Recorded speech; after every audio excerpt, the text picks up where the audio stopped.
26 avril 2025. C'est un message qui apportera du réconfort. Or, si tu regardes par la petitesse, tu réduiras ce qu'est le miracle. Croiras-tu pouvoir juger ce que devrait être un miracle, à quoi il devrait ressembler et ce qu'il devrait corriger? Perturberas-tu la possibilité de voir des miracles se réaliser en apposant des critères tout à fait incorrects et insanes en toi pour le miracle lui-même? D'un premier critère insane, croiras-tu qu'un miracle ne peut advenir corriger que ce qui te semble grave en interdisant le miracle pour ce qui se semble bénin? D'un second critère toujours plus insane, croiras-tu ou imposeras-tu qu'un miracle ne peut être vu comme ce qu'il est qu'envers une maladie connue et par une médecine, puis qu'il ne serait pas psychologique et psychiatrique?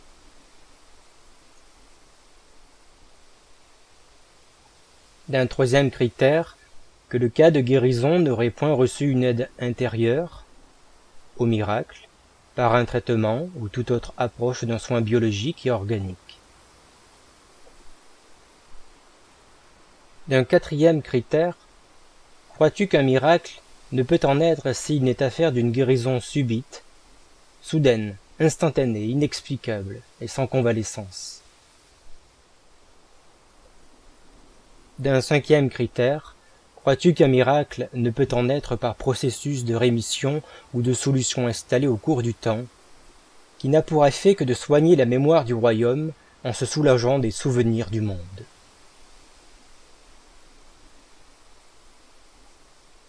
D'un sixième critère, interdis-tu qu'un miracle n'en soit un s'il ne s'agit pas d'une guérison complète et définitive?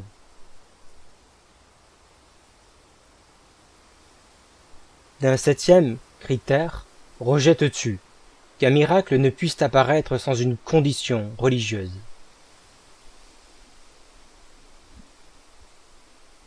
Vois l'insanité avec laquelle tu crois ou voudrais approcher le miracle, et que cette façon de voir n'est pas celle que Christ voudrait pour toi.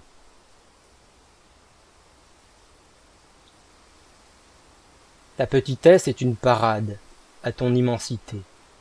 Mais rassure-toi, ce que ta peur a caché fait encore partie de toi. Je n'aurais point pu venir à toi, si la moindre poussière éclatante n'avait été en ton temple de foi. Comprends-tu pourquoi maintenant tu manques de recevoir le miracle par celui qui pourtant te l'a vraiment donné de la part du ciel, qui l'a envoyé jusqu'à ta réalité? C'est parce que tu ne vois pas ton frère tel qu'il est, et que tu ne le vois pas non plus te partager ce qu'il te témoigne. Miraculeux sont ceux dépourvus de connaissance, car tout à fait ouverts à la conscience. C'est eux que l'ange aide. C'est ceux qui délaissent leurs idées puis préjugés, pour qu'avec si peu de nœuds s'accueille l'esprit du Père en eux. Revitalisez votre foi et votre intimité envers l'intime parfait. Que votre foi telle que Père l'a créée occupe votre temple d'esprit en sentiment de permanence et en dehors de vos répétitions. Et qui trouverait trop compliqué d'épouser sa foi, qu'ils disent: n'est-il déjà pas bon de vivre selon une petite foi?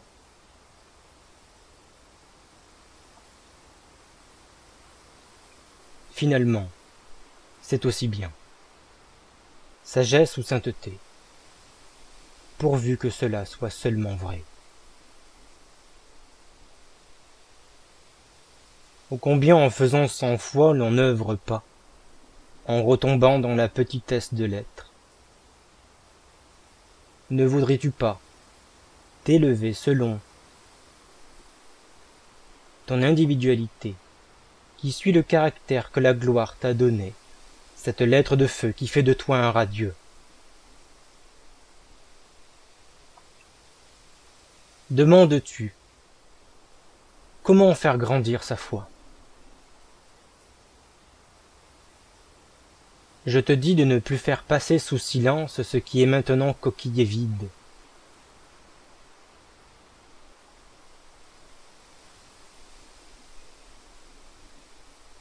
Comme il est clair que le croyant ne saurait maintenant écouter autre que les idées sur tel sujet, sur telle religiosité, qu'il ne saurait prêter intérêt au Christ tel qu'il est, et à l'ange qui rend louange. L'élu ne s'élève pas, ne s'enfonce pas. Il marche sur l'eau, en vérité. Il est tout à fait protégé des courants de l'eau d'en haut et des courants de l'eau d'en bas. Il est soumis à aucune influence. Il est libre. Il connaît le chemin du parfum. Son seul poids est sa fonction. Et il prône au-delà des eaux. Pour penser, dit-il, malédiction est ce je dois. Délivrance est ce je peux. Sous ses pas, l'humidité il y a. Sur sa face, la demeure du Très-Haut, la lumière, l'éclair. Là où se pose son pied, il ne pèse pas.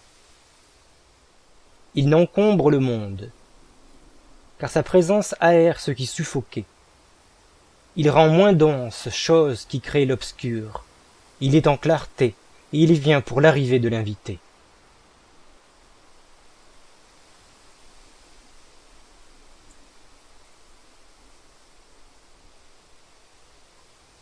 Accepte la cause de la guérison, et ce doit être que tu es guéri. Si étant guéri, le pouvoir de guérir doit aussi maintenant t'appartenir. Et comme guéri, et comme donneur de guérison, je dis que le miracle n'est pas une chose séparée, qui arrive soudainement, comme un effet sans une cause. Et plus qu'il n'est en soi une cause. Cependant, je dis aussi que là où est sa cause, là il doit aussi être. Et si lorsque je dis « le miracle est accompli », c'est qu'il est causé, quoique pas encore perçu. Et ses effets sont là, sauf pour ceux qui l'ont rejeté, ou qui l'ont en rejet, comme motif de regret. Point comme une cause d'heureuse réjouissance et d'espoir de paix.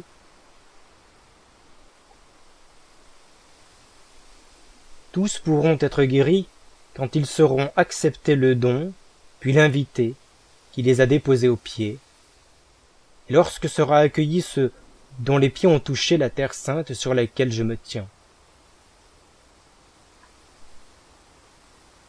Qui ne voit pas le don qui lui est fait, croit qu'il ne peut se l'accorder à cause de tout ce qu'il a reçu.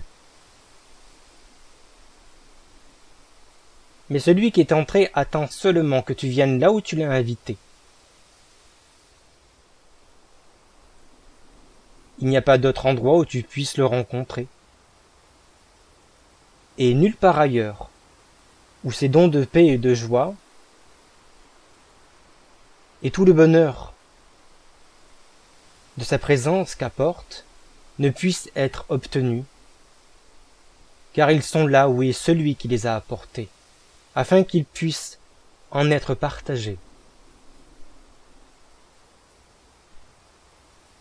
Quand tu reçois, crois que la présence de ton invité doit être là. Et tout ce que tu pourrais remettre à faire au Saint-Esprit ne pourrait pas être fait sans l'amour, la clarté et la grâce que sa présence contient.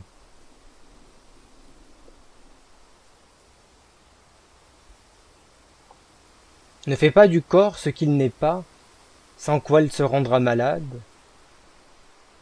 De même, ne fais pas en la partie qui est en toi, qui a invité celui qui est là, ce qu'il n'est pas, sans quoi tu ne le recevras pas.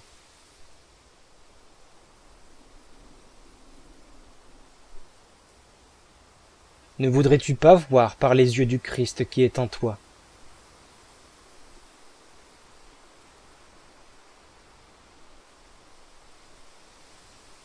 Si qui n'existe pas en lui n'existe pas. Il vit en Dieu,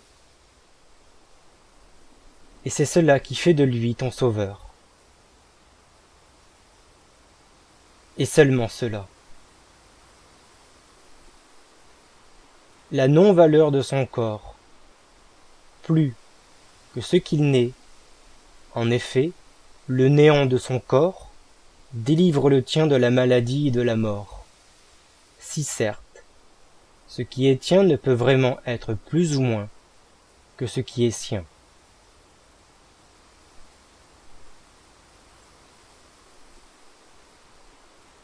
Au-delà de tes rêves et du monde que tu en fais est la réalité. Le Sauveur doit sauver qui a pour vœu d'être sauvé, de même pour la clarté. De te sauver dépend son bonheur.